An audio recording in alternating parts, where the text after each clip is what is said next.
Setelah libur selama sebulan, akhirnya kita kembali dihibur oleh sajian balapan F1 yang cukup seru pada GP Miami tengah malam tadi. Kimi Antonelli sukses keluar jadi pemenang, usai menahan tekanan yang diberikan oleh Lando Norris pada paruh kedua jalannya balapan.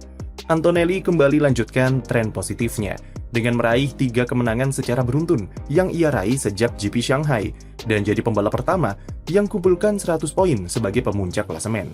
Pembalap Italia ini jalani akhir pekan yang sangat impresif di Miami, dengan torehkan beberapa pencapaian luar biasa di usianya yang masih 19 tahun. Di sesi kualifikasi, Antonelli menyamai prestasi dua pembalap legendaris, yaitu Ayrton Senna dan Michael Schumacher, dengan meraih 3 pole position pertamanya dalam 3 balapan beruntun. Lalu saat balapan, Kimi berhasil samai catatan Damon Hill dan Mika Häkkinen dengan raih 3 kemenangan pertamanya secara beruntun juga. Dan hebatnya lagi adalah Antonelli adalah pembalap F1 pertama yang meraih kedua prestasi tersebut secara bersamaan. GP Miami sejauh ini merupakan akhir pekan tersulit Mercedes, di mana saat sprint mereka kecolongan oleh McLaren yang tampil sangat kuat dengan upgrade yang diberikan di MCL40. Sementara Mercedes hanya memasang 2 upgrade yang fungsinya hanya penyesuaian sirkuit saja, dan ini jadi faktor utama kenapa mereka begitu kena expose di Miami. Duo Mercedes masih menemui kendala serupa, yaitu start yang lambat, di mana Antonelli kehilangan posisi baik itu saat start sprint ataupun balapan hari Minggu. Tapi meskipun kesulitan, Mercedes tetaplah Mercedes, yang tidak lupa bagaimana caranya untuk menang. Pada lap pembuka, Antonelli sempat turun ke posisi kedua, usai lagi-lagi kecolongan saat start, dan dia kesulitan untuk menyalip Charles Leclerc yang kembali curi pimpinan lomba lewat start roketnya. Kimi bahkan sempat disalip oleh Lando Norris sesaat sebelum safety car muncul dan turun ke posisi 3. Setelah restart, Norris sempat begitu nyaman memimpin balapan dan bisa jaga jarak dengan pembalap muda Mercedes itu sekitar 2-3 detikan. Permainan saling tunggu karena ancaman turun hujan berhasil dimanfaatkan Mercedes dengan ambil inisiatif untuk masuk pit lebih dulu. Antonelli pit 1 lap lebih awal dari Norris dan berhasil lancarkan strategi undercut untuk ambil alih posisi pertama. Strategi jitu dari Mercedes kemudian dimanfaatkan dengan sempurna oleh Antonelli yang sekali lagi tunjukkan kemampuannya dalam manajemen race pace. Meskipun Norris berkali-kali bisa mendekat ke jarak kurang dari 1 detik, namun Antonelli selalu mampu memberikan gap yang cukup untuk buat sang juara bertahan frustrasi.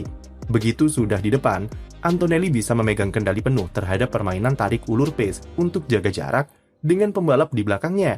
Hal ini sudah jadi keunggulan paling kuat dari Kimi, terutama dalam 3 balapan terakhir. Alhasil, Norris jadi terlalu lama berada di dalam dirty air dan membuat bannya lebih cepat alami degradasi yang memaksanya harus menjauh ke belakang. Antonelli tidak terkejar untuk dapatkan kemenangan ketiganya dan jaga rekor 100% Mercedes musim ini.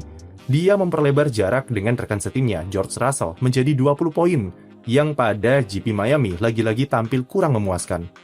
Baik di sprint ataupun pada race hari Minggu, Russell cuma finish di posisi 4 dan sudah 2 race dia gagal podium. Performa buruk Russell kemarin, faktor terbesarnya adalah dia tak begitu menyukai karakteristik sirkuit Miami dengan aspal yang low grip serta terlalu sensitif dalam manajemen suhu ban. Sepanjang akhir pekan, Russell selalu keluhkan bannya yang mudah alami sliding serta degradasi yang lebih parah dari Antonelli. Itu membuatnya finish 43 detik di belakang rekan setimnya yang menang balapan di Miami kemarin. Sementara itu, Lando Norris yang tak mampu kejar Antonelli walau senang dengan progres positif tim dengan upgrade MCL40, namun setelah finish ia mengaku kecewa dengan eksekusi balapan McLaren. Norris yang sempat memimpin selama 15 putaran menilai timnya bisa ambil inisiatif dengan masuk pit lebih cepat dan cegah undercut dari Antonelli. Strategi McLaren memang cukup konservatif dengan adanya peluang hujan turun di pertengahan balapan. Namun pada faktanya hujan malah tak kunjung turun dan mereka kecolongan dari Mercedes. Terlepas dari kekecewaannya, Miami jadi weekend terbaik Norris dan akhirnya dia bisa unjuk gigi sebagai pembalap berstatus juara dunia bertahan. Norris berhasil kunci kemenangan di sprint dan menunjukkan kecepatan yang bagus selama balapan kemarin sebagai pertanda jika McLaren sudah menemukan performanya kembali. Oscar Piastri walau alami banyak kendala selama race, tapi dia berhasil finish lagi di podium usai salip Charles Leclerc 2 lap sebelum finish. Leclerc sendiri sejatinya lakoni balapan yang tidak buruk-buruk amat dengan pertahankan posisi 3 cukup lama dan bisa kembali ke barisan podium usai kejar Max Verstappen. Strategi Ferrari walau sempat dipertanyakan dengan Leclerc yang kena silent treatment dari tim, Tapi pilihan strateginya cukup logis untuk minimalisir kehilangan waktu dari Verstappen. Sayangnya, drama terjadi sesaat setelah Leclerc disalip Piastri, atau pada lap terakhir dengan tiba-tiba melintir saat exit tikungan ketiga. Meskipun masih bisa di-save, namun Leclerc sedikit menabrak tembok dan buat sayap depan sebelah kirinya alami kerusakan. Alhasil Leclerc kesulitan mengendalikan mobilnya yang alami understeer parah dan harus beberapa kali memotong tikungan. Tapi itu tak bisa menolong Leclerc dari kejaran George Russell yang bisa menyalipnya di lurusan sebelum tikungan 17. Apesnya lagi, tepat sebelum finish, dia malah kecolongan dari Max Verstappen yang manfaatkan keadaan.